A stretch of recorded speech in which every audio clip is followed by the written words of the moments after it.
And we are live. Thank you so much. Welcome back to Web3 DJs. We have a fantastic guest on the show today. We've got Vicky J, a true OG in the NFT space. And I'm just going to read through her Twitter bio here. So, head of community of Flower Girls NFT, space host, NFT Daily Grind Show, Mutant Monday podcast, and just a fantastic person to represent the women in NFTs. So anyway, thank you so much, Vicky. We appreciate you coming on. How are you doing? Yeah, good. You could mention the over 50 part. I've got over it now. The over 50 part. Yeah, it puts you in an exclusive category. Yeah, over 50 DEGEN is quite something because it means you've got the battle scars of the previous 30 years in social media. Absolutely. Yeah. And then you can start a mentorship program for all of us, millennial DEGENs. Yeah. I don't know if it's a mentorship. I think it's more like a self-help therapy group right now. Yeah, right? Right. That's so funny. I am curious, actually. That's a great point. Generally, at least in my experience, the demographic has been somewhere between, let's say 22 and 35, maybe 22 and 40. At least that's what I've been exposed to. How are you finding people that are like you in this space, Vicky? Is there a large crowd of people that are older than 50 that are in Web3? Are you making connections with these people? What exactly does that look like?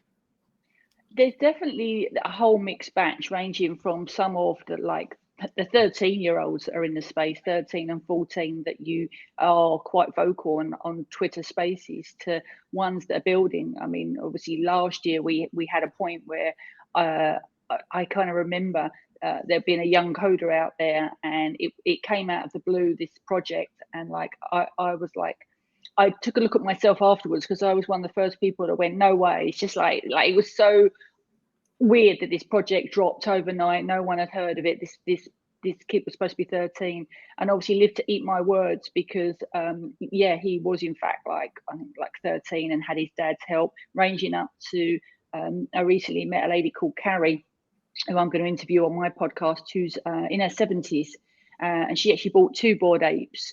So there's a kind of a broad sweeping demographic and around the world, which will only grow. And Twitter Spaces has been phenomenal for kind of getting that reach of understanding.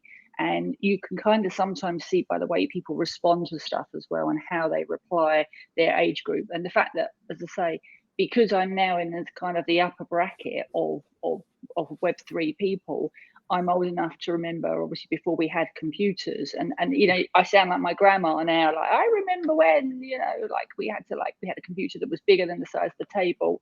But again, that gives you a kind of a broader outlook on obviously everything that's happening for Web3. Yeah, and you've been around for a while. I remember when I first came in, you may not know this, but you were one of the first 3 people I think I followed.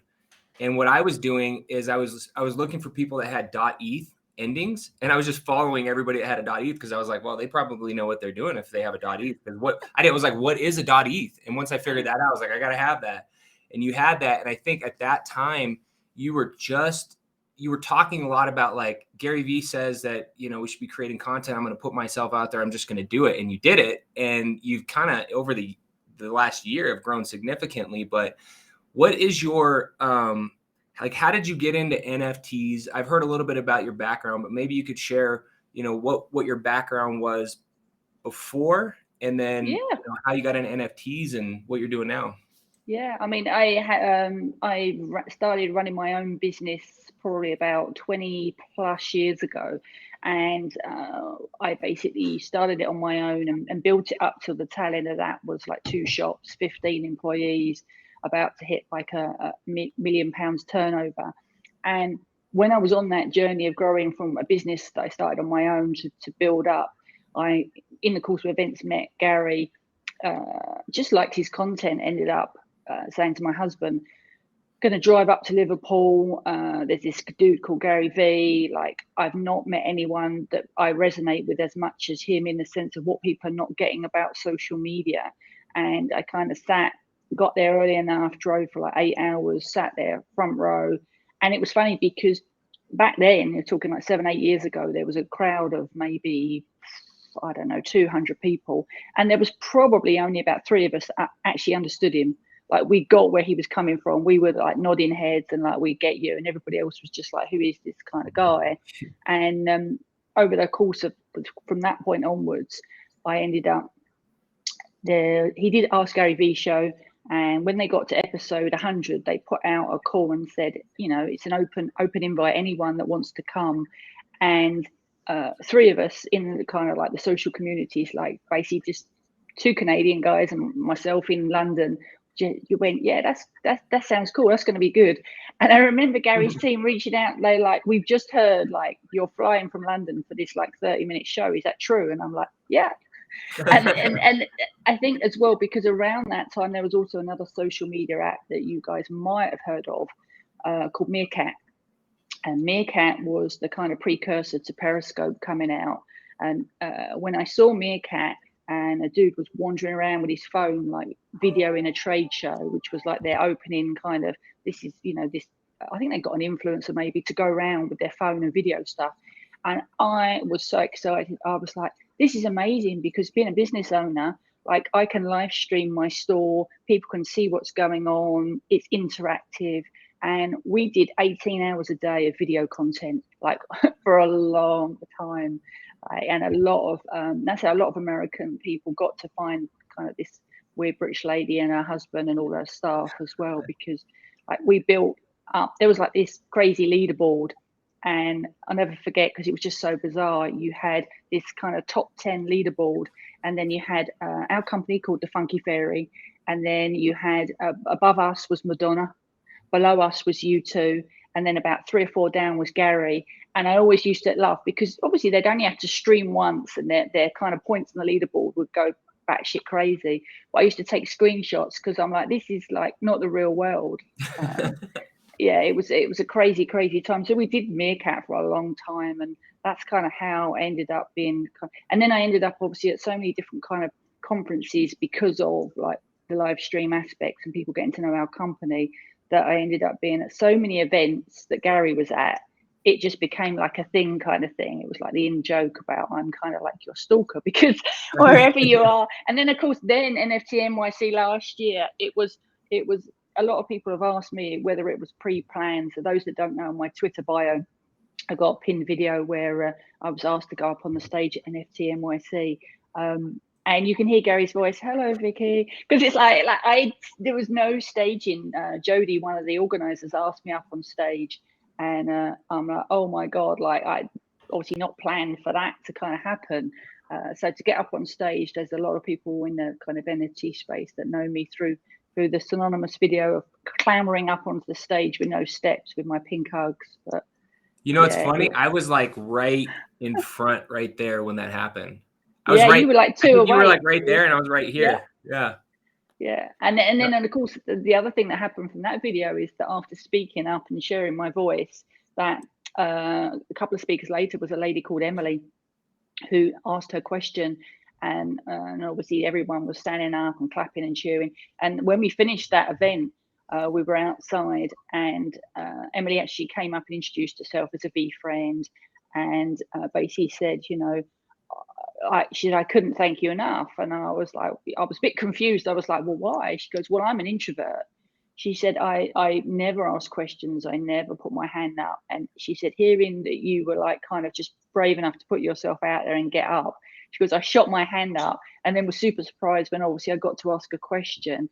And then she kind of hugged me. And it was like that moment where you like, there's 2 like women crying in the street, because it's so emotional that you can kind of empower somebody else that wouldn't have had a voice to have a voice.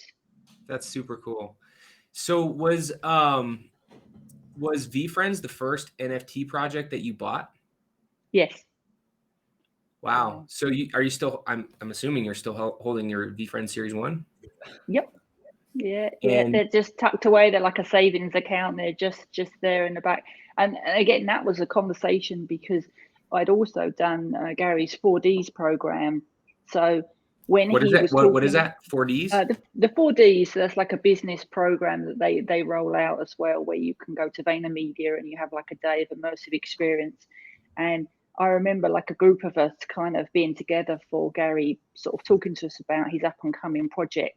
And like he wasn't saying buy, he was just saying this is what's coming out, you know, and I'd like you to kind of all take the time to educate yourselves, because, you know, I think it's going to be an interesting time. And I kind of really pushed it to one side, because I was like, oh, you know, I've never been involved in crypto before, and I really don't know what I'm doing. And to get to the point of obviously the drop, and then missing out on the drop because Coinbase wouldn't release, so I didn't get like first choice. It was just stressful, really. And a couple of people said they would reach out and help me, and they never did. And that's how I kind of learned moving forward that, like, at the moment you're pretty much on your own. You know, if something goes right or something goes wrong, you know, you're in your own home trying to work out for the best. But I'm pleased to say that now we're like a year later, there's a kind of starting to be a support system. There's people I trust in the industry that I know that they trust me, I trust them. And if somebody's in trouble, I can kind of reach out and say, you know, hey, have you got 5 minutes to help this person? And knowing that it's going to be okay. I mean, last year we helped someone that got scammed on Labor Day, and he was a well-known athlete, and this poor guy got scammed, and I was like, you're typing these words in the tweet, which is going to make you more of a victim again, because people, and I remember doing it at the spaces, and I'm typing in the background to this guy, is like, is this still going on? You know, do you need any help? And he's like at the time, he said afterwards, he said he didn't trust me either, which is understandable. Like, who am I, kind of thing. But somebody else had reached out to him and said, you know, if Vicky's there to give you a helping hand, like, take it, like, she'll steer you to the right person. And I managed to get him to like a security expert that spent 4 hours with him on Labor Day, shifting all of his NFTs out, putting a little bit of gas in, shifting his NFTs out before obviously the hacker could get them. And I'm like, it's crazy. It's like Wild West. Totally. Yeah. Was that OK Hotshot? It was not, no. Although Yeah, we do follow each other now. Like, he's a cool guy. So there's a few in the community. So okay. Yeah, So you had V friends. yep. And then did you mint Bored Ape, or did you buy on secondary? And I did you get bought an on OG or did you secondary. just get a Mutant? I got an OG. Yeah, that was the kind Minted? of a surreal. I think I picked mine up in June. I think, like, it was about 4 weeks later. But when I think I remember hearing about them on Clubhouse, and they were making lots of ape noises. And I must admit, I didn't really think about it back then. I was never a big kind of fan of Clubhouse. It just didn't kind of feel right to me, in so much as when Spaces came along, it kind of just clicked. But I remember having borrowed money out of our savings for V Friends, and then having that conversation with my husband about, you know, I want to use our savings for the V Friends. Then sure it that was went kind well. of, yeah, well, like, he trusts me, because obviously having built like one business, and then obviously then moved to America and being on another business, is like, pretty much we have that relationship where, if, you know, if I say that I'm going to do something, my intuition and gut instinct and research is normally enough. And that proved obviously quite inspirational down the line, in a sense of, after the V Friends, which I wanted to do because obviously to be a part of Gary's project. And then about 2 weeks later, I've been looking into the culture, and I've been looking into the kind of Bored Apes. And what enticed me was the IP, because I thought, well, I can buy one of these cool, funky apes and have it as IP and branding for my ice cream store. And then I had the next conversation, which is, oh, by the way, honey, you know, can I borrow the last little bit of our savings, because I want to buy a JPEG of an ape, you know. And I think it's that moment where somebody just looks at you, and you get it a lot in kind of like the NFT space, where they look at you either going, you're actually lost your mind, or it's going to be the best thing you ever did. So yeah, getting into the kind of the Bored Ape Yacht Club was kind of like great, in the sense of I got in early and I got an OG8, but most people know me for the Mutant, because the Mutant just felt right to me. So people are generally surprised when they find out I actually have a heart eyes, very cute ape as well. But yeah, he kind of sits in the background, really. yeah. You know, I'm kind of curious, Vicky. When we were talking about V Friends, you had mentioned that you were not in crypto at all, which is kind of not the norm, right? Generally, what we hear is people are in crypto and then they migrate to NFTs, and it's kind of natural, right? What was it specifically that made you say, like, I want to pull the trigger and jump into this space. Like, what about NFTs attracted you and made you feel like this was a good opportunity? I think because obviously I've seen over the years, like I say, I've seen obviously the Facebook, Instagram. I've seen the kind of the culture and how it shifted with regards to how people use obviously having retail businesses, the opportunity that is there for retailers. And obviously I didn't necessarily think I would embrace it as much as I have, but I was, as I got more into it and started to learn about it. I mean, initially I think my thought was, I'll just get a couple of friends and that'll be it. But with having culture of loving cartoons and then falling in love with the apes, and then I bought a couple of goats, and I loved the fact that you could buy these goats and then they'd set up this kind of system where you could burn 2 goats and make your own goat. There was lots of like clever stuff going on in the background that made me think, well, let's embrace kind of this and see where it goes. Is it kind of the next iteration of the web? And some of it is still quite tricky, some of it is still very Web2 orientated, but I mean, obviously we'll see, probably like my daughter and her and my grandchildren as well will start to see the benefits of what the blockchain can provide for them. Yeah, my 13-year-old daughter, I came home from work yesterday, and obviously she sees me doing NFT stuff all the time. And I walk in and she's like, she had her MetaMask connected to Opensea and then had created a collection and uploaded the collection. And I was like, how did you figure that out? She goes, Dad, I just watched TikTok. I was like, that took me like 3 months to figure out. What do you mean you just watch it on TikTok? Yeah. But it's crazy. These kids pick it up super fast.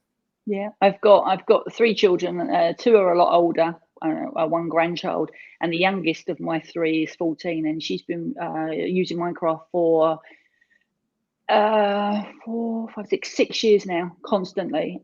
So she's also learned how to use Discord before we did. So if ever we need any help, she's obviously right there. So I actually said to her the other day, and I wished I could have videoed it, because I said to her, is like, obviously I've got this virtual land now, so I'm probably going to need your help building it. Like in my, she's 6 years, she's a builder. I foresee a time when she finishes college where obviously that's going to be on her resume, because building virtual lands and stuff like that seems crazy, but she'll be sort of kick ass at it. And I went, I'm going to probably need some help building out on these lands. And she just kind of just rolled her eyes at me. She went, nope. That's so funny. My daughter did the same exact thing. I had sandbox land, and I was like, you got to get off of Roblox and you got to build on here. And she got on it. She's like, nah, she went right back to Roblox and was like, this is lame, So I was like, the exact same experience. That's funny. Yeah. And there's nothing weirder than hearing a person wander around muttering under their breath, I must have a coder with a weapon. I must have a coder with a weapon. And like nobody really knows what you're talking about, other than the self-help group on Twitter, where obviously we have this kind of like, obviously the group of the kind of the people that don't have any, the people that have coders, and then the people that have, well, in fact, you've got weapons and mega coders. And I'm like many other people, I'm watching every day and kind of like, the market's coming down. It's gone from obviously I think it was like 34, 32, 22, and I'm like, the trouble is like everyone's waiting for it to get to that lowest point. So there's always going to be people that have got very large bags that will just go, yep, I'll have that, and it'll be gone before you even load it up. Yeah, absolutely. We may know a little bit about that ourselves, right? Actually brought up a great opportunity or a great point here, that the market is, for lack of a better phrase, I don't like to call it completely bearish yet, but a lot of people are saying that we are experiencing a downturn. I mean, I guess it's obvious, if you look at any of the charts. What opportunities are you seeing right now? I love to hear how people think about this. Some people call it a crisis.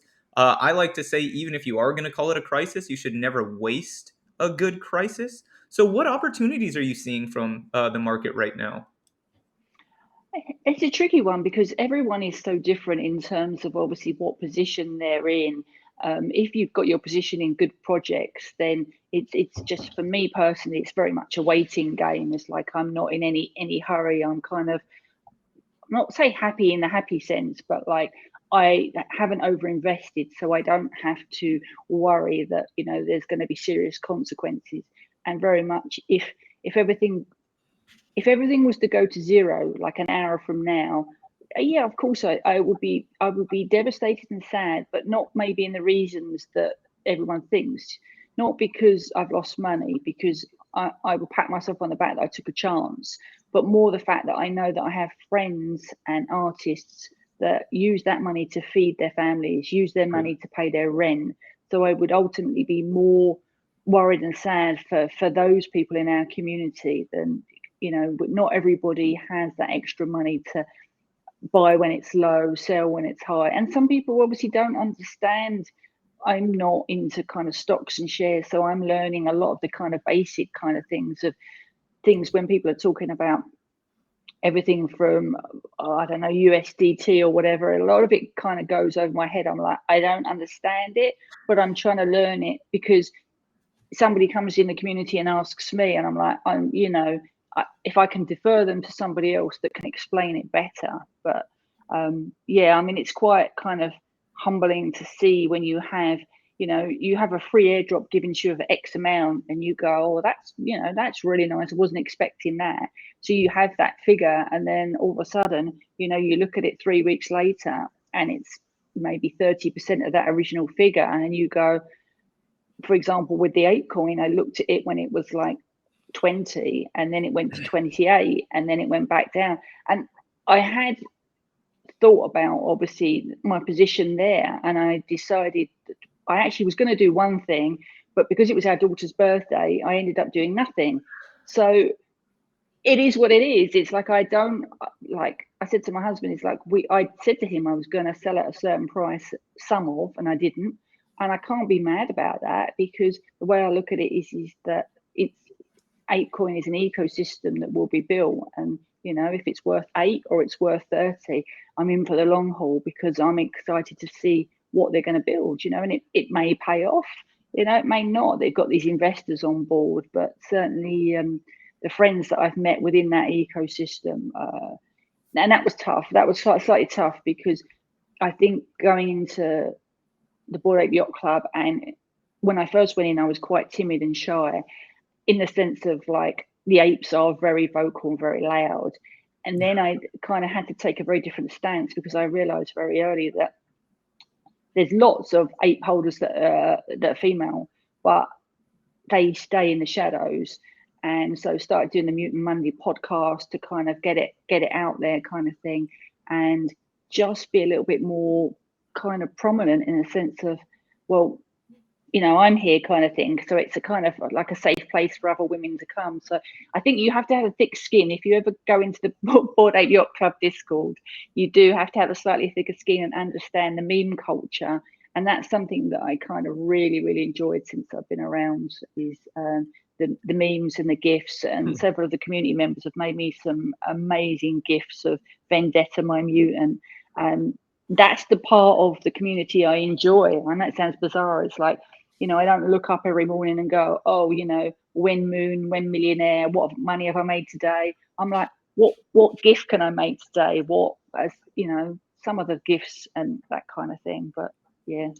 So that's great. And I just pulled it up, and I'll show it again. But why don't you talk to us a little bit about this Mutant Monday, the show that you've got going on? You know, what exactly is it? How did it get started, and where's it sit now? So I started it because I wanted to do, I know that there are some characters in the space that have such amazing backstories as to why they bought an ape, how they bought an ape, what they're doing with their ape now, that I wanted to grasp that time in history, so that as it grows, people can look back in like 6 months, a year, 9 months to see, look at some of those PFPs that I can see there all mean something different to me. For example, Boy Becky, obviously she's got her ape, but obviously she's ultimately known for taking over Fame Lady Squad. Yeah, Benjamin on there. Yeah, and they like crazy they how you all recognize have, these apes. Yeah, they all have personalities. Metamori, his voice is like butter, and I've long since said to him, I actually reached out to Carmap. I said they should sign him up, because he does like meditations with his ape. And the first one I ever did actually was Herb, who's a moderator in the Bored Ape yacht club, and his story is so emotional about the country that he comes from, and buying ape, and his mum buying an ape as well. Yeah, so many people have, like, it's just not even Crypto Painter on there as well. He's like from Hollywood and involved in Hollywood films, and he didn't tell anyone who he was for a long while. He wanted to stay anonymous, but then he found that by staying anonymous, it was more of an enigma to everybody, and it was weighing him down because people were more focused on who he was rather than his art. So once he kind of said, this is who I am, and this is my IMDb, and he's like obviously involved in so many films, people then moved on. So yeah, so it's kind of like I did that for a little while. Then I also found it quite difficult because some people stay anonymous, and sent a whole load of DMs out to people.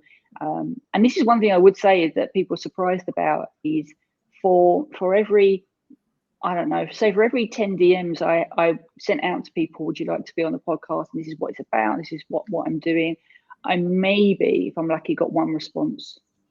So it's tough out there, Now that could just be because they're on. It could just be because they just don't want to put themselves out there. But I wanted it to capture that bit of history, because I also know pretty much that all those ones you just showed, they have no intention of selling. It doesn't matter what the cost is. They're in for the long haul.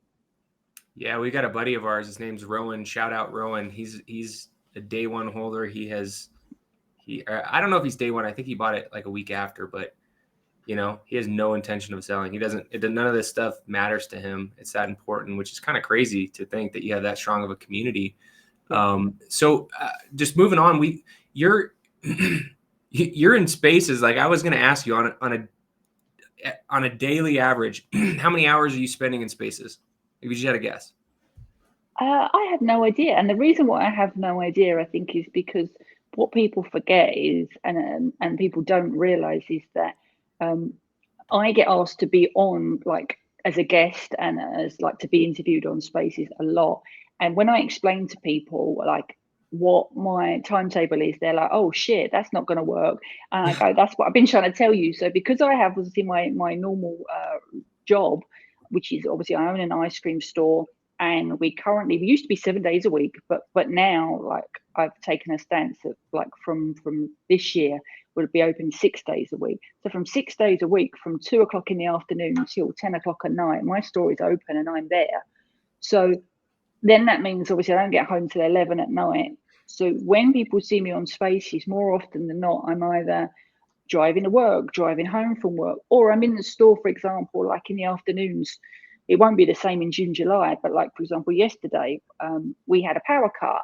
So I couldn't let anyone into the store, but I was listening on spaces like for an hour and that kind of thing. So that I'm learning all the time.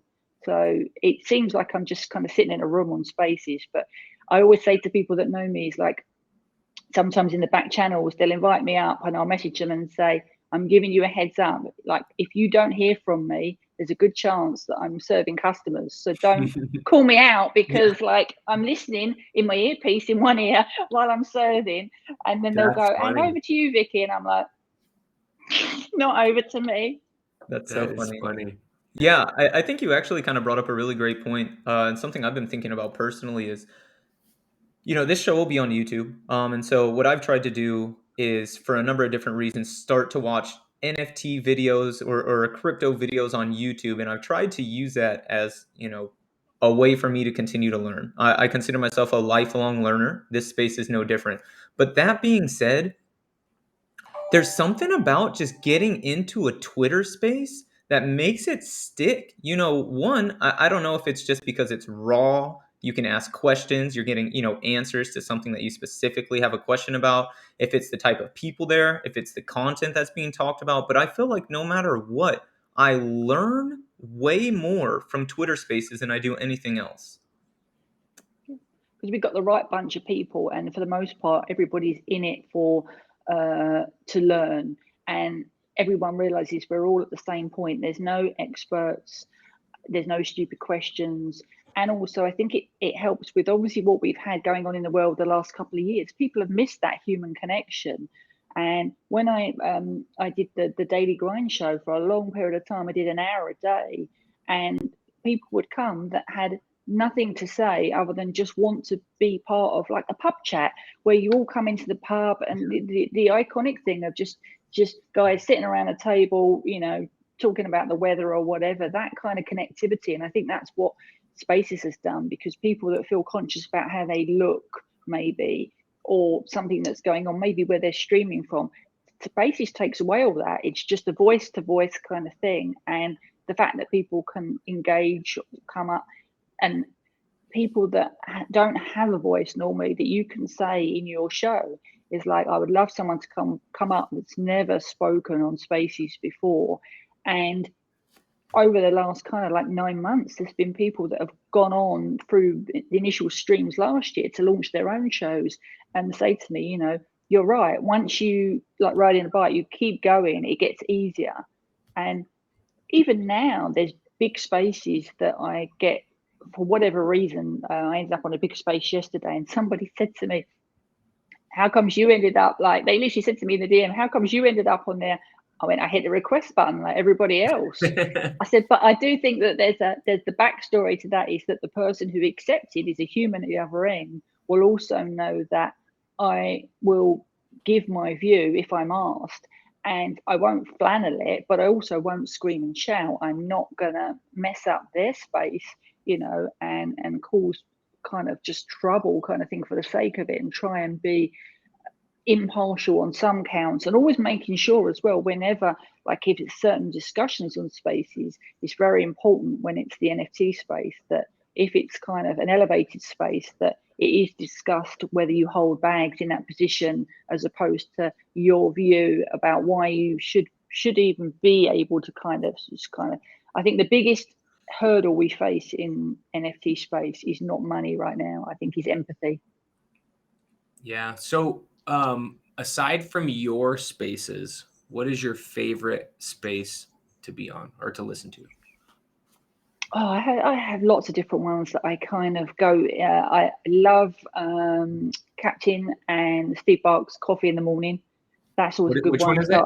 I think You it's see called. us with our pens. Every time you say something, we're writing. It's 8 a.m. in the morning with Captain Swingley and NFT Bark, Steve Bark. They do coffee morning at 8 a.m. And that's always really good. And then Nifty Alpha, which is 9 till 10:30. That you never know what you're going to get every day. So that's been a really cool one to be a part of. And there's also an evening one, which is the Graveyard Shift with Phil Backer. And on Saturdays? Yeah, it's a really late night. Are you in one, Deadheads? I used to be. Yeah, I got 3 of them staked. They're for like 2 years or something like that. Yeah, I used to be at the very beginning, and that was one of those ones where it's funny. It's like I was so excited to get in at the beginning, and I got some things, and then some communities grab you and some didn't. And I found that for me personally, that there was other communities where I felt I would kind of fit better, and that's worked out really well. Rather than kind of just, you've got to find what community works best for your kind of vibe, really. Yeah, that's a great point. You know, a lot of people, and sometimes the sentiment around the market is that it's very saturated. You know, the way I view it is there's just a ton of opportunity to kind of find your niche, right? Find where you fit in best. Yeah. And I kind of wanted to ask you a question. We've talked a lot about, you know, the positives, your experience with VFriends, Bored Ape Yacht Club. Have you had any negative experiences in the space? Have you been, you know, rugged or had any anything like that? I probably have, but if I have, I've not really kind of thought about it too much, in the sense of I probably had projects where things have kind of were going to happen and maybe didn't. I can't actually think any off the top of my head, but I That's mean, great. yeah, I think it's because I'm kind of very picky, and I like to know who the founders are. You know, if I'm gonna buy into a project and be a part of the community, I like to know who's around me, kind of thing. Yeah, so there's always that as well, and that's one of the reasons why I kind of fell in love with Flower Girls as well, because Vibara's art is just so amazing, and that community as well is one of my favorite Discord communities, because everyone is so like unfailingly kind, and it's people's time is torn between kind of so many projects, but yeah, it's like you go into that Discord and everyone is so kind of like positive. Yeah. So talk to us about that real quick. You are the head of community for Flower Girls. That's correct. Yes. How did you find out about this project? What first attracted you? Did you get in at the mint? Tell us about that. No, didn't get in at mint. And then I think maybe it was like a week later or something like that. And I think Gary and the gang had got into that one. So I didn't, for whatever reason, it was off my radar. Maybe something else was going on, and I kind of bought a couple, and then I bought a couple more, and then that kind of just snowballed because I just loved like how different they were as well. And then the team reached out because they could see obviously how much I kind of loved the Flower Girls, and obviously had heard me on Spaces as well, and I was in the Discord. I was very active, and they approached me about it, and I really didn't hesitate because it was like when you ask to be part of a project that's kind of like there's so much kind of like art going on, it's very different than a PFP per se, in the sense of you've got meme culture on one group, you've got shit posted on another. Every different project has like a different culture behind it, and again, this is very, very different. We partnered with Dolphin earlier this year.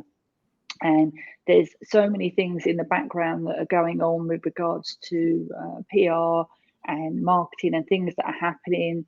There's going to be a hotel room that's going to be designed by Vivara in New York. There's a gin coming out as well that's going to be to do with Flower Girls, and it's tricky because obviously you've got a company in the background that's kind of like got all these opportunities, and we can't discuss them all. So it's kind of hard because you can't just tell everybody. You just have to like, let's not talk about that because you don't want to end up tripping yourself up and saying something that you shouldn't. So what exactly do you do though with the company? Is your job just to talk about it and to answer questions, or what does that role consist of? There's quite a few of us on the team, so it really does depend. Anything from collaborations, spaces, reaching out to people in the community. Like every because I have a normal job as well. It's like sometimes I can obviously handle every Friday we have a spaces, and I'll host that. So that's every Friday for an hour, and then again, because I have a normal job, it's very much a balance of we've now taken on somebody else full time as well, who is going to take some of the kind of collaboration kind of weight off my shoulders, because also that takes a lot of research. If you're suggesting that, I always feel if you're suggesting a collaboration or a pre-sale list to like your community, it's my role to make sure that you know who's behind that project, because you're asking them to potentially spend their money on something. So that takes a lot.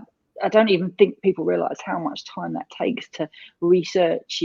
I'll always say to people when they email in is like, is your team doxed? And then they'll start to tell you the reasons why maybe they're not, or maybe they are, but then you go check links out and the links aren't verified. And, like there's so much background to check, but maybe that's why I'm a bit obsessive. Maybe that's why I kind of steer clear of some projects, because I just get a gut feeling. I was once in a Discord and I was asking questions. This was last year. And at the same time, a friend that is now a friend was an ape came in and said, that's such a great point. It's like, I was curious about that too. And the next thing you know, we got booted out of the Discord, and we were both laughing about it because like I went, wow, what happened? Because I've never ever been kicked out of a Discord before, but we ended up having a conversation on Twitter, me and him, and it became quite apparent that I said the best part about it is that the founder of the said project actually followed me as well. So I said, well, I might as well have some fun now. And I messaged the founder, and they were like, oh yes, it was a bot accident. And oh yeah, it must have been like maybe you were creating FUD. And I was laughing. I was like, well, I don't consider like the question of like where is this roadmap going FUD, but like whatever kind of thing. That's funny. So you've been in the space now basically since the conception. Fast forward a little over a year. things have changed quite a bit, and I think they're changing now. What do you see the next year or 2 years looking like? It's gonna if you put it into meme context, it's like strapping yourself into a roller coaster and somebody just pulling a lever and you don't really know what that roller coaster consists of. It could be like a few inclines and declines. It could be 8 360s in a go. Yeah, every day is good different. analogy. And yeah, because you just don't know, it's like you wake up to like some kind of drama and somebody gets stolen art and everybody thinks it's okay that 24 hours later that we all like that person, we'll all move on. And I'm like, no, no, like there's an artist over here that created that. Why is that person not getting any recompense from the fact that you've just stolen their art and you've just made millions? It's like, yeah. And I think I made a point yesterday on a very large Twitter Spaces, which is all we have in this space and in life is integrity and legacy. It's what we've got now. That's what we'll take with us for our children and our grandchildren. And those people that stick by integrity and legacy and do the right thing will feel much better and leave behind the place much better, especially because I'm older. So I know that some of the things that everyone's building, I will not be around to enjoy or inherit, but my children and grandchildren will. So I'm a big proponent of everybody trying to do the right thing. Yeah, you bring up an excellent point. Obviously, everyone always suggests that we're still very early in the space, but your legacy is being built now. We see people who have come in, NBA players, famous boxers, people that I really enjoy as athletes attempt to come into the space. And for lack of a better phrase, the view of it now is that it was a giant cash grab. I'm not saying that's what their initial intentions were, but the way that things kind of panned out, and how they, for lack of a better phrase, ended the project, that's a stain that years from now, when this does become adapted by the masses, if they attempt to enter again and do the same thing, I'm not suggesting that they won't be successful, but at that point will at least be brought up. That will be a piece of them forever. And so I think that's something that people don't realize, is that you are building your legacy now. Every single thing that you do, something that our friend Sam Sage says is that the blockchain's transparent and it's forever, right? And so yeah, that's something that a lot of people don't realize that they're going to have to deal with. Yeah. But they also don't realize they're in Web 2, whereby these people are relying on their teams and their managers, and sporting musicians are basically setting themselves up for failure by their own teams. And so it is a shame because they've worked hard to be the peak of their game in the athletic field, in the music field. But this is Web3, baby. The blockchain don't lie. And so obviously their teams are telling them one thing, and then we're over here going, and occasionally people will reach out and ask my opinion on something, and I'll be like, well, why would you want to do that? Like, and they're like, oh, because nobody stands up to them. Like, it's like them seeing, hey, look, this athlete made 3 million. Baby, we can put 3 million in your bank account. We just need you to sign the dotted line. And they're like, yeah, let's go. They're thinking about their future because it's limited, especially if they're an athlete. So I understand their perspective of, I'm not going to be able to be a boxer forever. I've even had, like, bizarrely MMA star reach out to me regarding promoting, like, his account. I was like, it's so bizarre, you just get a DM that's like, hey, promote my account. And I'm like, you for real? Like I've never spoke to you. I was shocked when you followed me because you have a big following, but now I know why you follow me. I'm like, think about this, dude. Why am I, like, a 50-year-old woman is gonna, like, I love MMA, don't get me wrong. And you didn't just say MMA, that. hey, do you see my posters back here? These are signed fight posters. It's hard to see, but here we go. That's the old school WEC, and that's the Andre Arlovsky, Ortiz Shamrock, the old school signed posters. So you didn't just say that because no, I didn't. My eyes, I can barely see. Like, but also it's like I used to love WWE as well, and like went to, like, Wembley when all the wrestling was on, and my kids were like, kind of like, yeah, we'll go with mum, kind of thing. And I was the one jumping up and down. It's like, when the Undertaker came out, I lost my mind. I'm like, it's the Undertaker. Like my kids are like, I think they were like 12 and like 10, and like they're like, what is going on here? I'm like, this is like an icon, this dude, kind of thing. And but again, they reach out, oh, promote, and I'm like, promote, like, because this is on my timeline and I'm endorsing you by saying, like, you know, and I just don't think, and like, I ended up unfollowing the person because I'm like, this is the way you talk to people. This is not like a conversation. Hey, let's jump on a call.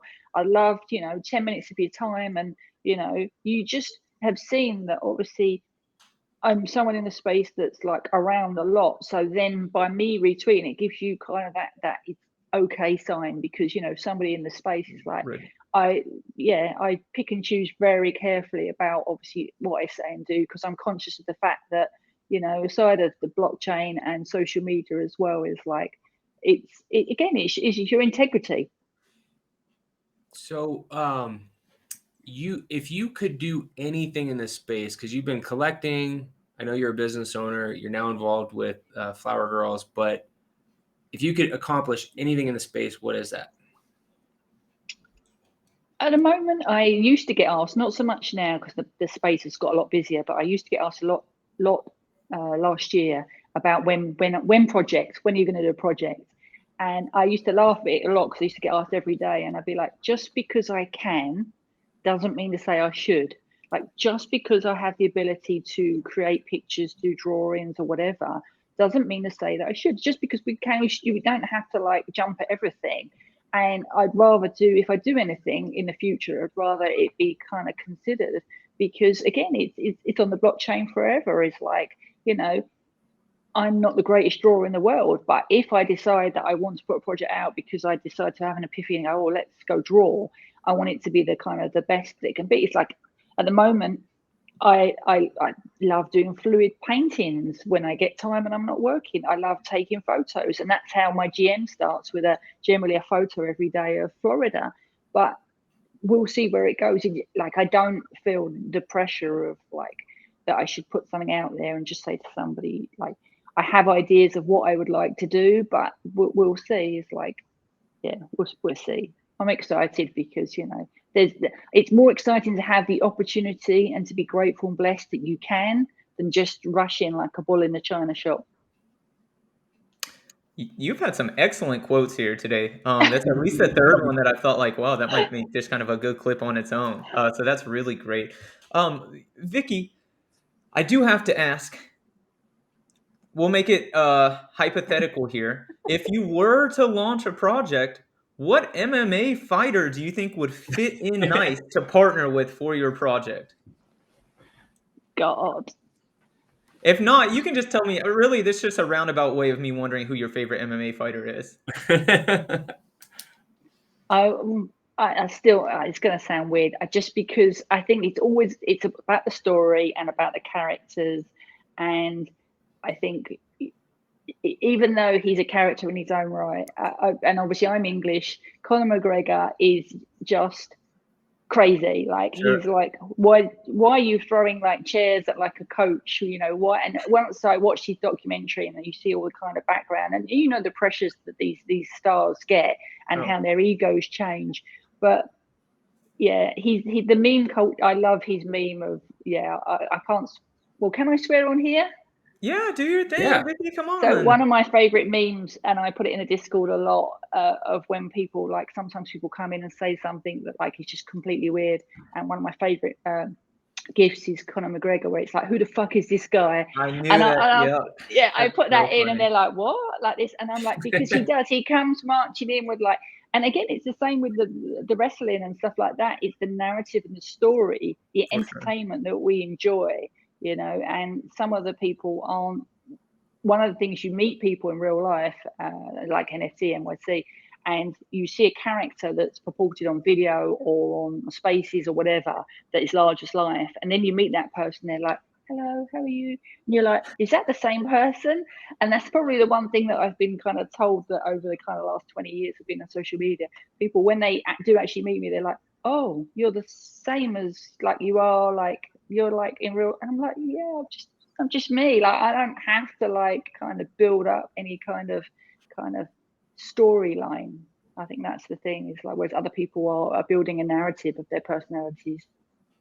Yeah, it's definitely interesting. A lot of characters in this space. You know, even what's going on now with like the whole Azuki thing and this stuff coming out, and it's like, you know, it's unfortunate that's not the first time that this has happened. Like this continues to happen. And I think even in this down market, you know, and you know this from being a business owner, you know, anybody can have a one-hit wonder. You can have a good first year, right? Try to have a good second, third, fourth, try to scale, try to see how difficult it is when you're scaling fast and you've got to manage cash flow and you've got to get good operators. And, you know, things at 3 stores are different than it is at 1, you know? So first year is good. You know, everyone knocked it out of the park that we're able to mint out. But now when the market has a downturn, I think the real characters are going to come out. The, you know, people that can see through this and that are going to stay. This whole WAGMI thing, it's going to be interesting to see what that looks like over the next, you know, couple of years, especially if you stay in a downturn market for a while. But again, like I was part of the end of that Spaces yesterday, and I kind of almost wanted it on the record, because the point being is that this guy came up and obviously got interviewed, and I listened to it and I took time to listen to like what he said. And obviously after he left, I went up, and there was 2 things on my mind about that, which was like, you're talking about millions and millions of dollars, and you're talking about obviously what had been done previously. And as I said, all the word that was missing was sorry. He didn't say on that 45-minute Spaces, I'm sorry. And he didn't have any accountability. If he'd have been owned up to it and said, you know, you all know what I've done, and, you know, I fucked up and I'm really sorry. And this is what we're going to do moving forward. You know, we're going to look after these other projects, which I should have done. I'm sorry about that. We'll sort that out. And he could have 10x that Azuki project and every other project behind him by the simple words of saying, I'm sorry, and, you know, this is what we're going to do. What he ended up doing was saying something very different. And then it bugged me, because he also said that behind the woman's voice of OX Mandy was other women, including Liz, who was on the Spaces.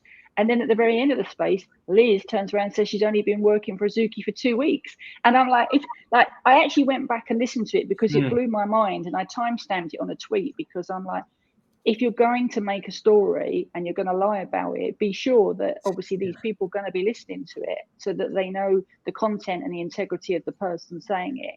And then obviously 8 hours later, the sorry tweet came out, and I'm like, man, like, it's, yeah, he's still making money on secondary, and it sucks for everybody involved, because if he'd have just taken accountability 8 hours earlier and been a bit humble about what he'd done to people that are putting their hard-earned cash into his project, it could have been like a very different outcome for everybody.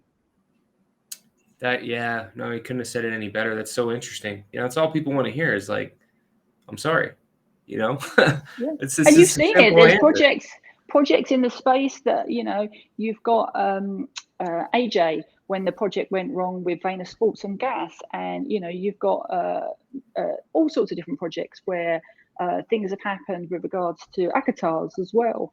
And that's how you tell the leaders, from like the kind of people who are there for the cash grabs, the leaders step up and own up and take accountability and say, you know, we messed up, we should have done this. And they go hand-to-hand combat every single person they replied to on Twitter. And that's historic.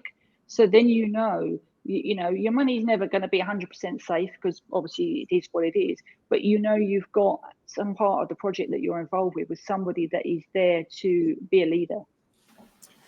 Yeah, I couldn't have said it any better. So we're coming up on an hour now, and we just want to be conscious of time. Before we wrap, is there anything that you would like to talk about on any of your projects, anything that you want to end with? Probably, I haven't really touched on, because I think it's a whole separate issue, is women in Web3.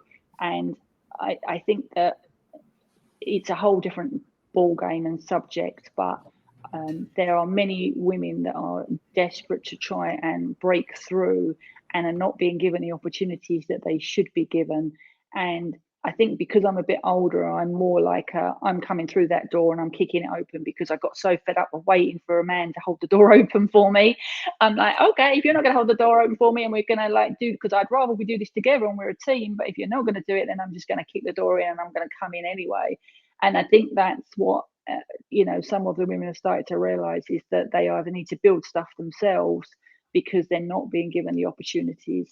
And I think that quite a lot of people are shocked when even my husband was like at the beginning when I used to say to him is like I would request to go on spaces and just get ignored and passed over so many times and talked over that he obviously I've been with him for a few years, so like he's used to Web2. I've been pushed out of the way by people before to get to him in business trade shows, so it just kind of like is there on a recorded space or having someone talk to you in a certain way. It's a big issue, but yeah, it's interesting. It's a tough subject because some guys don't even realize they're doing it, and I'll have to say to somebody, so you know, that's like, did you really just kind of like say that to somebody? But like I'll do it on DM unless it becomes apparent kind of thing.